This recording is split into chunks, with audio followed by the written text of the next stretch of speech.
Good morning friends, स्वागत है आपका एक नए वीडियो में। दोस्तों, जैसा कि आप जानते हैं कि बिहार में बीपीएससी टीआरई 2 स्टार्ट है, यानी कि बीपीएससी टीआरई 2 का एग्जाम कंडक्ट कराया जा रहा है। वैसे में जहां अभ्यर्थी अभी एग्जाम सेंटर से एग्जाम देकर घर नहीं पहुंचते हैं, बीपीएससी के साइट पर एक नया सर्कुलर जारी कर दिया जाता है।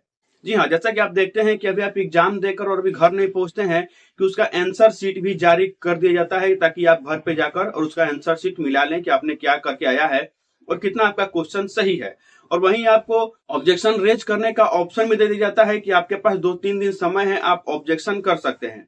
वहीं कल यानी कि 15 तारीख को अभ्यर्थी अभी एग्जाम देकर घर नहीं पहुंचे थे कि एक नया सर्कुलर जारी कर दिया गया है बीपीएससी के वेबसाइट पर। बीपीएससी ने डीएलएड वालों से उनका सारा डिटेल मांगा है कि आपने डीएलएड कहां से किया है, कैसे किया है, कितने दिनों में किया है। ये सारा डिटेल आपको बीपीएससी के साइट पर अपडेट करना है, यानी कि अपना डैशबोर्ड पर लॉगिन करके आपको उसमें सबमिट करना है। और आपको केवल 3 दिन का समय दिया जाएगा। 16 तारीख से लेकर 18 तारीख तक आपको समय दिया जाएगा। आपको इन 3 दिनों में अपना डीएलएड का कोर्स को जो है उसका डिटेल आपको बीपीएससी के वेबसाइट पर अपडेट करना है।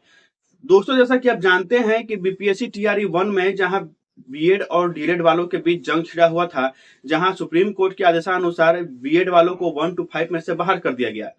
वहीं बीपीएससी टीआरई 2 में भी ऐसा ही आपको देखने को मिला, जहां डीएलएड वाले जो एनआईयूएस से किए थे और जो रेगुलर डीएलएड वाले थे, इन दोनों के बीच में जंग छिड़ा हुआ था कि एनआईयूएस वाले को 1 to 5 से एलिजिबल नहीं माना जाएगा, क्योंकि उनका कोर्स जो था वह केवल 18 महीने का था।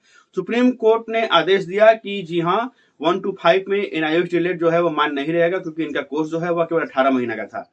तो ऐसे में बहुत सारे लोग जो थे वो फॉर्म भर दिए थे, चूंकि बिहार सरकार ने अपना स्टैंड क्लियर नहीं किया था कि क्या एनआईयूएस वाले ये बीपीएससी टीआरई 2 में फॉर्म भर पाएंगे या फिर नहीं भर पाएंगे। ऐसे में बहुत सारे जो बिहार के छात्र हैं या फिर अदर स्टेट के भी छात्र हैं जो एनआईयूएस से डील किए हुए थे, उन सब ने जो है वो बीपीएससी टीआरई 2 में 1 to 5 या 6 to 8 में अपना फॉर्म भरा हुआ था। तो अब कल यानी कि 15 तारीख को बीपीएससी की वेबसाइट पर एक सर्कुलर जारी किया गया है और एनआईयूएस डीएलएड और रेगुलर डीएलएड हैं, उन दोनों से एक अपडेट मांगा गया है कि आप अपना बताइए कि आपने कहां से डीएलएड किया है, आपका बोर्ड क्या है और आपने कितने दिनों में किया है डीएलएड। ये सारा डिटेल आपको 16, 17, 18 ये 3 दिनों में आपको अपडेट कर देना है। और अगर आप अपडेट नहीं करते हैं तो आपका जो कैंडिडेचर है वो रद्द कर दिया जाएगा, यानी कि आपका जो अभ्यर्थी है वो आप रद्द हो जाएंगे, आप एलिजिबल नहीं माने जाएंगे। तो आपको हम वेबसाइट पर लॉगिन करके बीपीएससी के आपको दिखाएंगे कि क्या डिटेल मांगा गया है और आप कैसे भर सकते हैं। उससे पहले आपसे मैं एक बात बता दूं कि अगर आप वास्तव में डीएलएड किए हुए हैं एनआईयूएस से और आप एक सही अभ्यर्थी हैं तो आप डिटेल अपडेट कर दीजिए। और अगर आप एक फर्जी अभ्यर्थी हैं तो आपसे रिक्वेस्ट होगा कि आप मत भरिएगा अपना डिटेल, क्योंकि बहुत सारे लोग ऐसे हैं जो सोचते हैं कि चलो आगे देखा जाएगा क्या होगा, अभी डिटेल को अपडेट कर दो। लेकिन नहीं, आप ये जानकर चलिए कि बाद में भी आपका ये वेरीफाई होगा, आपके स्कूल में जाकर वेरीफाई होगा कि क्या आप सही में उस स्कूल में पढ़ाते थे या फिर नहीं पढ़ाते थे। क्योंकि बहुत सारे अभ्यर्थी ऐसे भी हैं कि जो मान लीजिए कि जिनका दोस्त का स्कूल था, जिनके परिचित का स्कूल था, वो बस वहां से अपना एडमिशन दिखाकर और वहां का यूडा कोड स्कूल का लेकर और अपना फॉर्म भर दिए थे।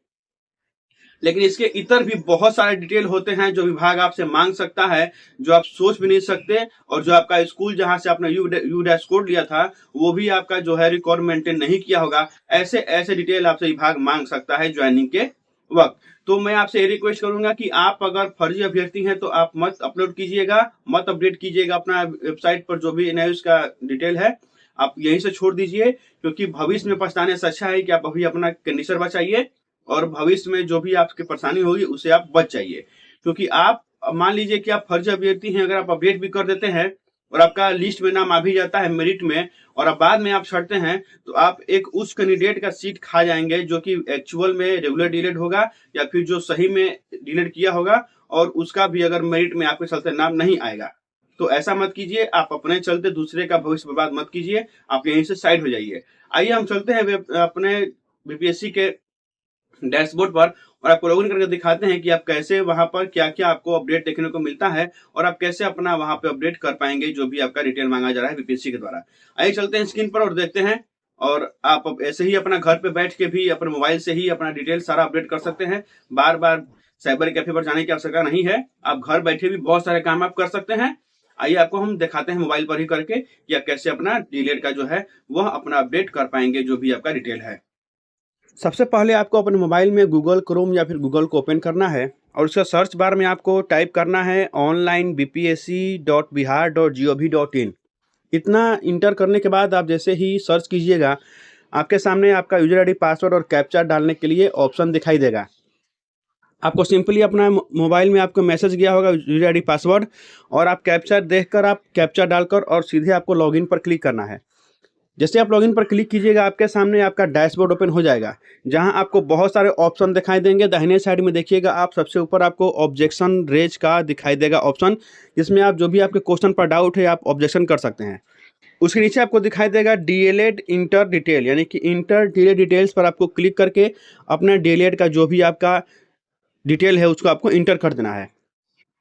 जैसे ही आप इंटर डीएलएड डिटेल पर क्लिक कीजिएगा, आपके सामने एक ऑप्शन खुलेगा जहां आप देख सकते हैं कि आपको सबसे ऊपर डीएलएड रेगुलर कोर्स और डीएलएड एनआईओएस कोर्स आपको दिखाई देगा। तो आप अगर रेगुलर कोर्स किए हुए हैं डीएलएड का, तो आपको सिंपली डीएलएड रेगुलर कोर्स पर क्लिक करके और नीचे जो भी आपका डिटेल दिया गया उसको भर देना है। और अगर आपने एनआईओएस से डिलीट किया है तो आपको सिंपली डीएलएड एनआईओएस कोर्स पर क्लिक करके और डिटेल भर देना है।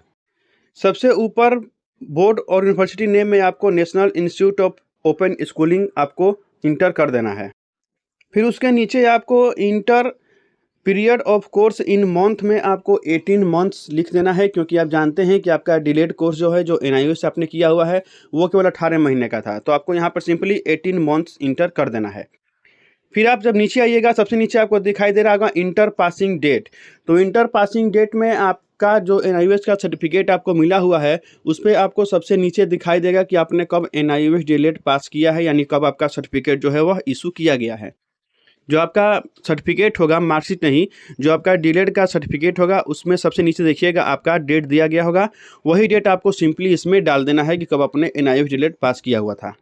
इतना डिटेल डालने के बाद आपको सबसे नीचे दिखाई देगा सबमिट योर डीलेड डिटेल। आपको सिंपली इसी पर क्लिक कर देना है। जैसे ही आप सबमिट योर डीलेड डिटेल पर क्लिक कीजिएगा, फिर आपको यस पर क्लिक कर देना है। यस पर क्लिक करते ही आपके सामने your detailed detail has been submit successfully का एक मैसेज आ जाएगा। आपका अब सक्सेसफुली डिटेल जो है वो वहाँ पे सबमिट हो गया है।